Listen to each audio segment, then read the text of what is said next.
Hello everyone, मेरा नाम doctor Priyanka Verma है। मैं यहाँ जन सेवा हॉस्पिटल में असिस्टेंट प्रोफेसर के पद पर कार्यरत हूँ।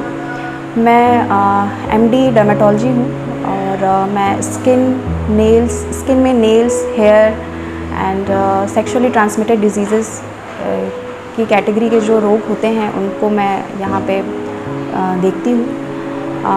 आज हम एक विशेष टॉपिक के बारे में बात करेंगे जो कि है हेयर फॉल, बालों का झड़ना।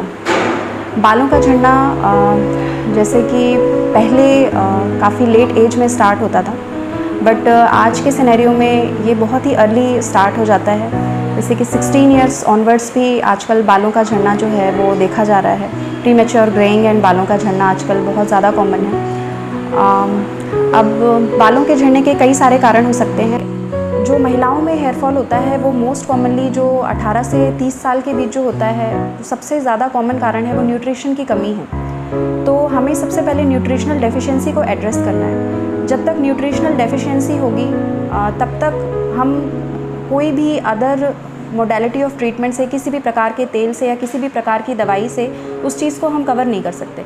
तो अगर हमें हेयर फॉल होता है तो हमें सबसे पहले अपने ब्लड की जांच करानी चाहिए, जिसमें सीबीसी और थायराइड प्रोफाइल, ये 2 जांचें कराना बहुत ज़्यादा इम्पॉर्टेंट है। इसके अलावा हमें ये देखना है कि हमें other science of nutritional deficiency तो नहीं है, बालों में डैंड्रफ तो नहीं है, हम कोई गलत प्रोडक्ट्स तो यूज़ नहीं कर रहे हैं जो कि हमें यूज़ नहीं करना चाहिए।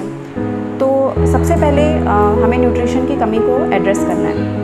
अगर हमारे दूसरे जो कैटेगरी है वो है जेनेटिक हेयर फॉल, जो कि हार्मोनल कारणों की वजह से होता है, एंड्रोजन की वजह से होता है। वो भी महिलाओं और पुरुषों दोनों में हो सकता है, जिसको हम फीमेल टाइप बॉल्डनेस और मेल टाइप बॉल्डनेस बोलते हैं। तो ये एक अलग कैटेगरी ऑफ हेयर फॉल है।